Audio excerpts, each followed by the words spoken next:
तो हेलो दोस्तों, कैसे हो आप सब। I hope you all are doing great. तो welcome back to my channel. अगर आप मेरे चैनल पर नए हैं तो प्लीज़ सब्सक्राइब कर देना और आई नीड योर सपोर्ट। तो इस वीडियो में जो हम बात करने वाले हैं वो करने वाले हैं सभा का जो भी नेक्स्ट जो थोड़ा पार्ट बच गया उस बारे में, और कैसे जो सभा है वो दीपिका को नीचे दिखाने का कोई भी मौका नहीं छोड़ रही है अभी भी, वो मतलब इतनी अनग्रेटफुल है। और कैसे मतलब घर में स्पा वगैरह खुल गया है, कैसे वो अपनी बहनों को मतलब थोड़े से गिफ्ट देने देने के लालच में उनसे अपना पूरा काम कराते हैं। इन सब बारे में हम बात करेंगे।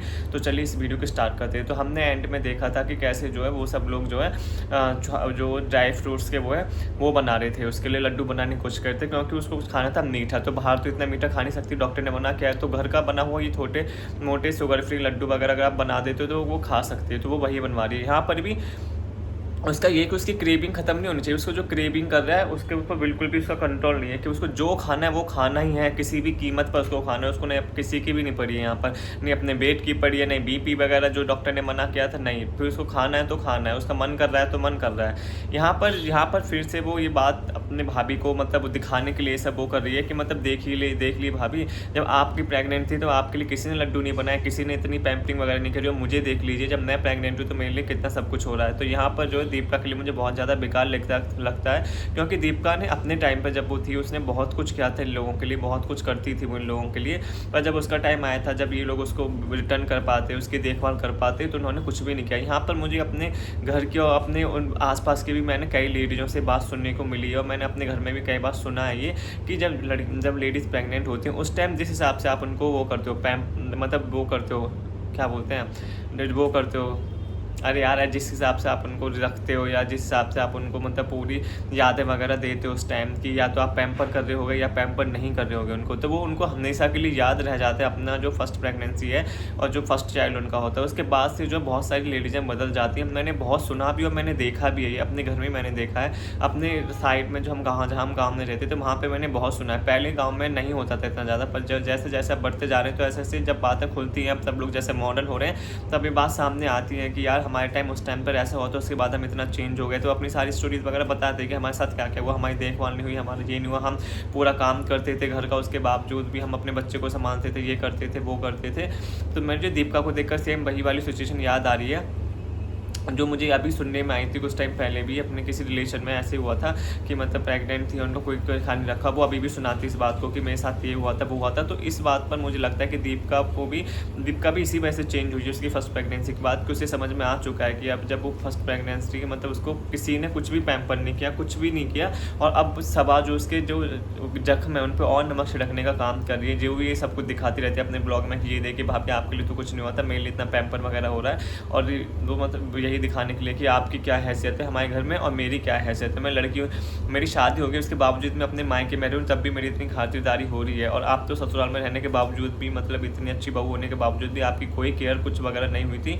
तो आप अपनी पोजीशन देख लीजिए और मेरी पोजीशन देख लीजिए। तो यहाँ पर ये सब आप बताने की कोशिश कर रहे हैं। उसके बाद फिर से एक और ताना देने का उसको मौका मिल जाता है, फिर से अपने भैया भाभी को शेयर करने का मौका मिल जाता है, जहाँ पर रिजा और सारा जो है उसको पैम्परिंग करने के लिए उसकी हेयर स्पा मतलब जो मैनिक्योर पेडिक्योर करने का डिसीजन लेती हैं। यहाँ पर वो बोलते हैं कि आज हम आपको रिलैक्स कराएंगे, और यहाँ पर मुझे ये समझ नहीं आ रहा है कि मतलब इतनी भी अगर आपको रिलैक्स ही करना है तो रिलैक्स सारा और जो रिजा है वो प्रोफेशनल तो है नहीं, वो तो मतलब थोड़ी बहुत ही कर पाएंगे जैसे नॉर्मली हम लोग कर लेते हैं। जैसे हमारे पैर में दर्द है, हम थके हारे आए तो नमक पानी में नमक डाल के गर्म पानी में तो अपने पैर थोड़े धो लिए तो उससे थोड़ी थकावट वगैरह दूर जाते हैं, वो हम कर सकते हैं। बट जो प्रोफेशनल जो स्पा वाले होते हैं उनके हाथ अलग होते हैं, उनको मतलब पूरी टेक्निक्स वगैरह उन्हें पूरी एक्सपीरियंस वगैरह होता है, तो वो ढंग से जो है साफ़ सफाई कर देते हैं। अगर आपको रिलैक्स भी होना है और सफाई भी करवानी है तो आराम से अपने हाथ पैरों के अच्छी तरह से मैनिक्योर पेडिक्योर कर देते हैं। पर रिजा और सारा जो वो प्रोफेशनल नहीं, वो क्या ही करेंगे, ये सब तो सिर्फ कंटेंट के लिए दिखावा और भैया भाभी को ताना देने का मौका था इसका, जो उसने छोड़ा नहीं। और यहाँ पर भी सारा इतनी चालाक निकली, उसने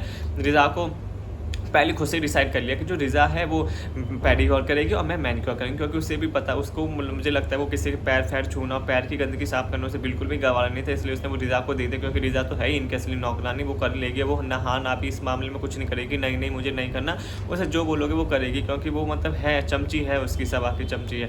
तो यहाँ पर वो मैनिक्योर पेडिक्योर करने लग जाते हैं, और यहाँ पर वो तो देखिए क्या बोलते हैं उसके कितने सूजन है उसके पैरों पर, सभा के पैरों पर, मतलब कितना वेट उसका बढ़ गया। डॉक्टर के बाबा कहने के बावजूद भी वो नहीं मानी। और यहाँ पर लोग कमेंट सेक्शन में हिजाब के लिए भी बहुत ज़्यादा बोल रहे हैं, वैसे तो वो हिजाबी बनती है, पर चलो लेडीज़ तो छोड़ो, उसके वहाँ पे कृष्णा भी उसको शूट करा, तब वहाँ पर आधे आधे पैर करके वो बैठे, वो किस बात की हिजाबी है, लोग इस बात नहीं बोल रहे हैं। वैसे तो बड़ी वो हिजाबी बोलती रहती है कि हिजाब पहनना चाहिए, ये करना चाहिए, हमारे धर्म में ये, हमारे धर्म में वो है पर वो खुद ही उन सब बातों का उल्लंघन करती है एंड में ब्लॉग में खुद ही दिखाती भी है। मैं तो बोलता हूँ कि अगर वो कर भी रही थी तो एटलीस्ट उसको ब्लॉग में नहीं दिखाना चाहिए था। चलो वहाँ पर तो लोग देख ही रहे थे, पूरा इंडिया देख रहा था, जो उनके ब्लॉग देखते हैं हर जगह से।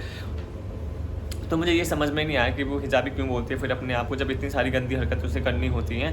मैं नहीं जानता कि हिजाब का मतलब क्यों इतना बोलता है, पर मुझे इतना पता है कि उसमें आप शरीर मतलब थोड़ा सा भी शरीर नहीं दिखा सकते, अपने आप को ढक के रहना पड़ता है, थोड़ा सा भी आप मतलब नहीं दिखा सकते, स्पेशली बाहर वालों को। जो घर में तो आप जैसे भी रहो कोई दिक्कत नहीं है, और घर में औरतें हैं तो कोई बात नहीं है, आप उनको दिखा सकते हो। पर यहाँ पर जो वो कृष्णा भी ब्लॉग शूट कर रहा था, पूरी दुनिया तुम्हारे ब्लॉग देख रही, तुम ब्लॉग में उसे शूट कर रही हो। अगर आपको इतना ही था तो आप ब्लॉग शूट नहीं करती, पर आप ब्लॉग भी शूट कर रही हो, साथ में दुनिया को भी दिखा रही हो, फिर आप बोलते हो क्या हिजाबी हो। तो मतलब कैसी हिजाबी, मुझे बात समझ में नहीं आती।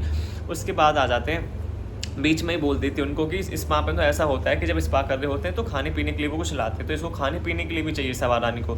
तो खाने पीने के लिए रिजा जाती है, रिजा की इतनी हालत ख़राब कर रही है, मुझे रिजा को इतना तरस आ रहा है कि क्या वो जानबूझ के सारी चीज़ें कर रही है, कि मतलब उसे करवाती है, कि मतलब वो दिल से करती है, कि ये जानबूझ के कॉन्टेंट के लिए करवाती है, उसको एक्सप्लॉइट कर रही है, क्या कर रही है कुछ समझ नहीं आता। वो बेचारी पहले वो पेडिक्योर कर रही थी, उसके बाद वो सब करने लग जाती है कि मतलब चलो कॉफ़ी बना देती हूँ, आइसक्रीम लाती हूँ, एक दो चीज़ बना देती है, एक दो चीज़ वो बाहर से मंगा लेती है। तो वो सब लाती है, सजा के वो लाती है सारा के लिए, उसको पैम्पर कर देते हैं कि उसके अच्छे मार्क्स आए, इस वजह से मतलब सारा ठेका रिजा ने ले रखा है। अगर सवा को पैम्पर करना है तो रिजा करेगी, सारा को पैम्पर करना है तो रिजा करेगी। रिजा के बारे में कोई क्यों नहीं सोचता, रिजा को तो मैंने आज तक कभी नहीं सोचा, मैंने रिजा के लिए किसी को नहीं देखा पैम्पर करते हुए, नहीं सवा को देखा, नहीं सारा को देखा, नहीं उनके घर में किसी और को देखा कि चलो ठीक है। यहाँ पर मैं रिहान के लिए बोलूँगा, रिहान के लिए फिर भी जो भैया भाभी में थोड़ा केक वगैरह कटिंग कर देते, और अभी उसको बाहर भी घुमाने ले गए थे।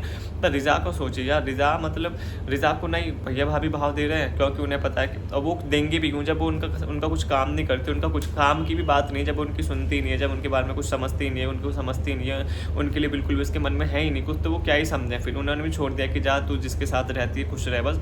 तो रिहान को वो अपने बर्थडे वगैरह पर जब रिहान का होता है तो उसको गिफ्ट वगैरह वो सब करा देते हैं। पर रिजा का हालत इतनी ख़राब है, सबा उससे इतना ज़्यादा काम कराती है। सबा मतलब जो बॉन्डिंग होती है सिस्टर्स की, लोग बोलते हैं कि सिस्टर्स से बॉन्डिंग है, तो मतलब वो दोनों तरफ से होनी चाहिए। सिर्फ रिजा ही क्यों करे सारे काम, रिजा ही सारा को पैम्पर करे, रिजा ही तो मैं पैम्पर करे, रिजा ही तुम्हारी मम्मी को पैम्पर करे, मतलब रिजा नौकरानी बनाना क्या मतलब तुमने वो दे दिया। और यहाँ पर भाई रिजा की मम्मी जो बेटी खाला है, उनका चेहरा मैं पिछले भी कई सारे ब्लॉग में बोल चुका हूँ, या तो वो डिप्रेशन में, या तो उन्हें ये सारी चीज़ें अच्छी नहीं लगती, या मतलब क्योंकि मैं पिछले ब्लॉग में भी अपने ये मैं नया नहीं बोल रहा हूँ कि लोग कुछ सोचे कि नया बोल रहा, नहीं, मैं अपने पिछले ब्लॉग में भी बहुत सारी चीज़ बहुत बार नोटिस कर चुका हूँ, अपने पिछले रिव्यूज़ में भी बोल चुका हूँ कि वो कैसे जब ब्लॉग वगैरह बनते हैं तो जैसे बेटी खाला नाजा खाला बैठी है, तो नाजा खाला तो ठीक ठाक खुश रहती है, जो बेटी खाला वो एकदम डिप्रेशन में ऐसे मुँह करके बैठी रहती है, या जानबूझ के जब सब लोग हंस रहे होते हैं तो जानबूझ के झूठी हंसी हंस देते हैं। वो साफ पता चलता है यार, लोग इतने पागल नहीं, लोग इतने बड़े बड़े हैं, सबको पता लग जाता है कि वो फेक हंसी है कि रियल हंसी है, और चेहरे से पता चल जाता है कि मतलब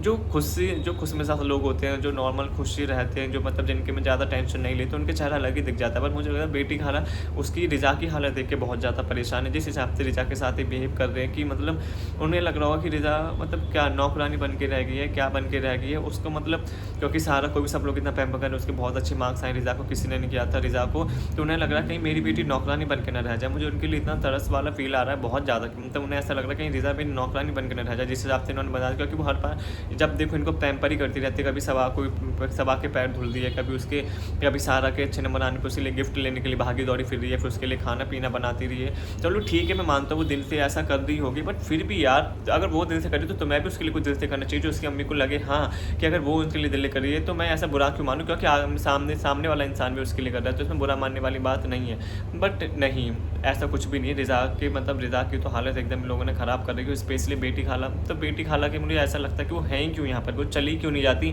अपने बच्चों का ध्यान खुद क्यों नहीं रखती। जब उनके हस्बैंड कतर में काम करते तो ऐसा तो नहीं है कि वो उनकी पेमेंट वगैरह इतनी अच्छी नहीं होगी कि वो अपने बच्चों को न पाल पाएँ, अपनी बेटी को न पाल पाएँ, तो वो फिर क्यों यहाँ पर रहते हैं, क्यों, मतलब मुझे ये बात समझ में नहीं आती, वो क्यों अपने बच्चों को खुद अपने आप ख्याल नहीं रखते। क्या वहाँ पे और लोग नहीं पढ़ते मोदा वगैरह में, उनके पास और अच्छे कॉलेज या स्कूल्स वगैरह नहीं है जो उन्होंने यहाँ पर छोड़ जाते, या उनके हस्बैंड जो या कुछ और सीन है, या उनके हस्बैंड उनके पैसे वगैरह नहीं देते।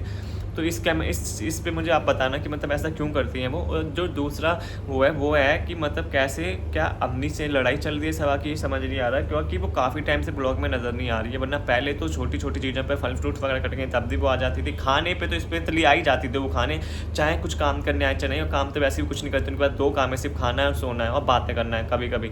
उसके बाद जो है ना कुछ और तीसरा काम चौथा काम नहीं है। पर यहाँ पर अब जो आपने देखा होगा कि मतलब कंटेंट एक तो ब्लॉग्स वो दिख ही नहीं रही है। स्पेशली कि जब सारा कभी पैम्पर हो रहा था वहाँ पे भी इतना खाना वगैरह बना था तब भी वो नहीं आई। और उसके बाद जब सभा वगैरह वो पैम्परिंग वगैरह हो रही थी तब भी वो थोड़ी बहुत के लिए देर के लिए भी नहीं आई।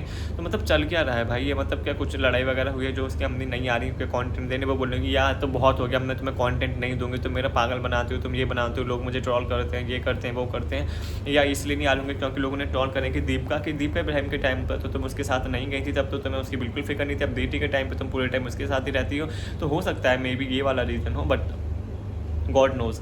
तो आप लोग बताएं आपको कैसा लगा आगे ये वाला रिव्यू। अगर आपको वीडियो अच्छी लगे चैनल को लाइक करें, शेयर करें, सब्सक्राइब करें। Thank you so much.